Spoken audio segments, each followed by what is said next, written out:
What's up, guys? Who that Davis here? Me and my nephew coming out of the reef where we were watching the Saints and the Carolina Panthers. This game was a defensive masterclass and an offensive disaster class.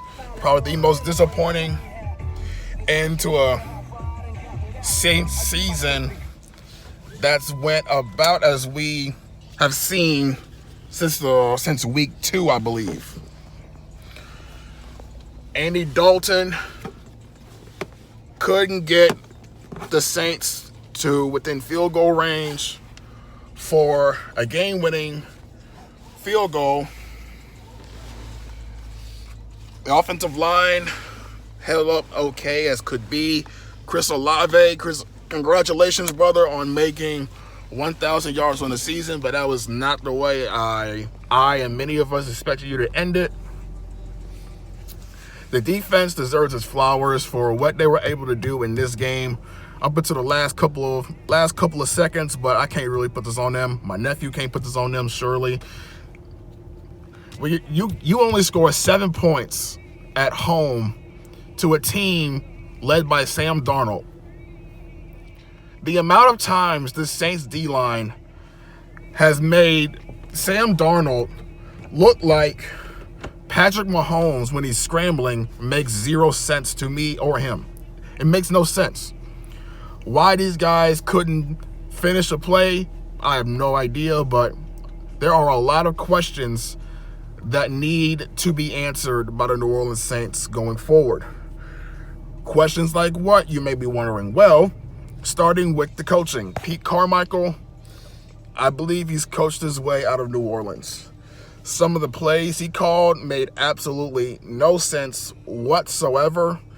There was a third down play in where Adam Prentice, the fullback, was being asked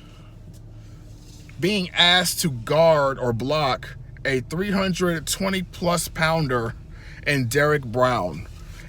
Easy pressure up the middle. And then you got Adam Troutman trying to defend wide against a speedy defensive end, which I have no idea why. The plays in this game, it was just absolutely stupid. The New Orleans Saints finished with 25 total giveaways, the most in the league, and 14 takeaways. And the top 2 leaders in terms of interceptions on this team are former Kansas City Chiefs teammates Tyrann Mathieu and Daniel Sorensen. Both those guys finished the year strong for the Saints, especially Tyrann Mathieu, given the expectations he's had on him since initially signing to New Orleans. The offensive line has some questions. Andy Dalton, no. Hey, nephew, what you think of Andy Dalton? Man. You heard it from the mouth. Not happy. And I don't blame him. Andy Dalton shit the bucket. Andy Dalton should not be back with this team next year. I wholeheartedly believe that. Pete Carmichael has got to go. Andy Dalton has got to go. There are a lot of guys that have to go. I mean, a whole lot of them. Man, it's just starting from the expectations we had this year when they signed Honey Badger, when they signed Jarvis Landry, when Michael Thomas was making this return.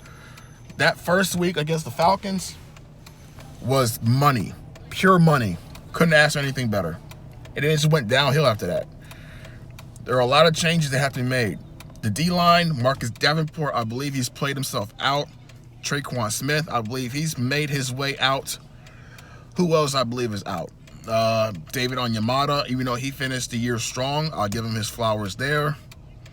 Cameron Jordan, I believe he will be back because who else do you have other than Cam at this point?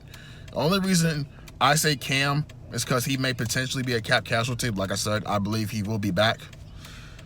But yeah, man, it's been a frustrating year. I'll get to more in depth on this when I get home, because me and my nephew are driving home from the reef, and it's going to be about a 25, 30-minute drive. from here, we're not happy at all. Because how the hell do you put up only 7 points at home?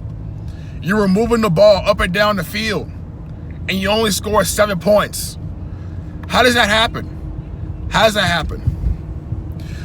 I'll tell you how when I get home. So keep it locked here. I will be going live in about 25, 30 minutes when I get back into the crib.